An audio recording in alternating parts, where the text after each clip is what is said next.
மாநாட்டுக்கு தலைமை பொறுப்பேற்றுக் கொண்டிருக்கிற என் அன்பு சகோதரன் எம்எல்ஏ குருஜாலா ஜெகன்மோகன் அவர்களே, தர்மாபன் அவர்களே, சிகபாபு அவர்களே, காந்தியன் அவர்களே,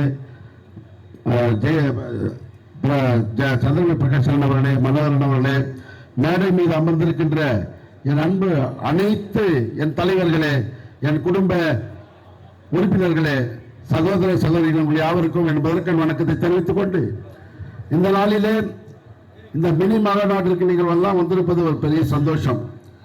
அதெல்லாம் இவ்வளவு அலங்காரமா இவ்வளவு ஜனங்கள் வர காரணம் ஒன்றை மாத்திரம் நான் சொல்வேன். நான் அன்பு சகோதரன் எம்எல்ஏ ஜெகன்மோகன் அவர்கள் டெவலப்மெண்ட் தான் தன்னுடைய எண்ணம் என்பதை அவர் நிரூபித்துக் கொண்டிருக்கிறார். சித்தூர் பட்டணத்தில் மாத்திரமல்ல, ரூரல் குடிப்பாலா எல்லா இடத்திலும் கூட டெவலப்மெண்ட் இஸ் ஃபர்ஸ்ட் என்றார். இப்படியாக இந்த 9 மாதத்திலே தன்னுடைய முழு உழைப்பையும் யார் எது கேட்டாலும் எந்த பார்ட்டியிலிருந்து யார் சொன்னாலும் உடனே அதை செய்கின்ற ஒரு டைனமிக் எம்எல்ஏ நம்முடைய அன்பு சகோதரன் ஜெகன்மோகன் அவர்கள் என்பதை யாராலும் மறுக்கவும் முடியாது, மறக்கவும் முடியாது. ஆகவே நாம் எல்லோரும் ஒரு விஷயம் கைத்தட்டி அவரை அப்ரிஷியேட் பண்ணலாமா?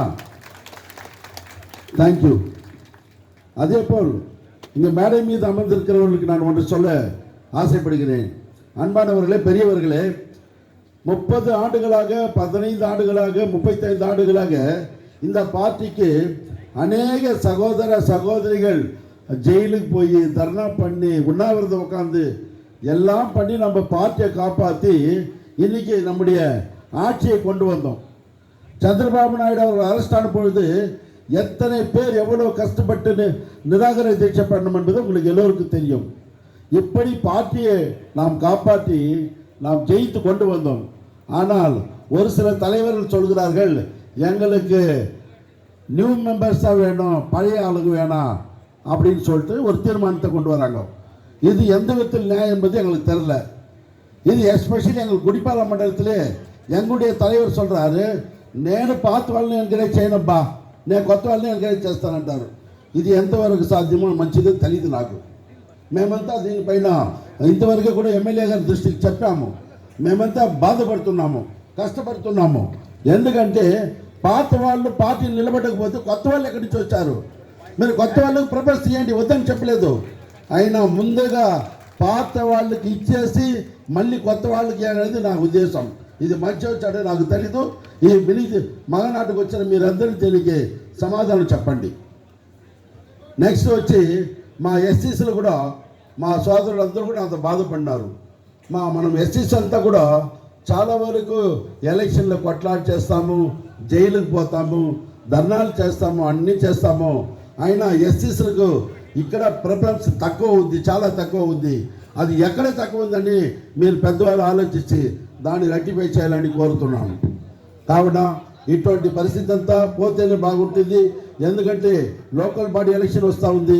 ఈ లోకల్ బాడీ ఎలక్షన్లో ఇదే పరిస్థితి కొనసాగితే ఇంకా మేము చెప్పాల్సిన అవసరం లేదు. మీరు నాయకులు ఎవరు ఎన్నుకుంటారో, ఎవరు లీడర్లు పెడతారో వాళ్ళకి మీరు అడ్వైస్ ఇచ్చి ఇంక మీదటైనా అది జరగకపోతే చాలా ఇబ్బందిగా ఉంటుందని నేను ఒక సూచన మీకు ఇస్తున్నాను. కావున ఈ మగనాడికి అందరూ కూడా తరలిపోతాము. కడప హెడ్ క్వార్టర్ అదిరిపోవాలని నేను కోరుకుంటున్నాను. ఎందుకంటే మనము ఎంత కష్టపడినామో ఆ కడప వాళ్ళతోని మీకు అందరూ తెలుస్తున్నాం. కావున అందరూ దయచేసి ప్రతి ఒక్కరూ తన వంతుతో సహాయంతో మనము కడప వెళ్ళాలని కోరుతున్నాను.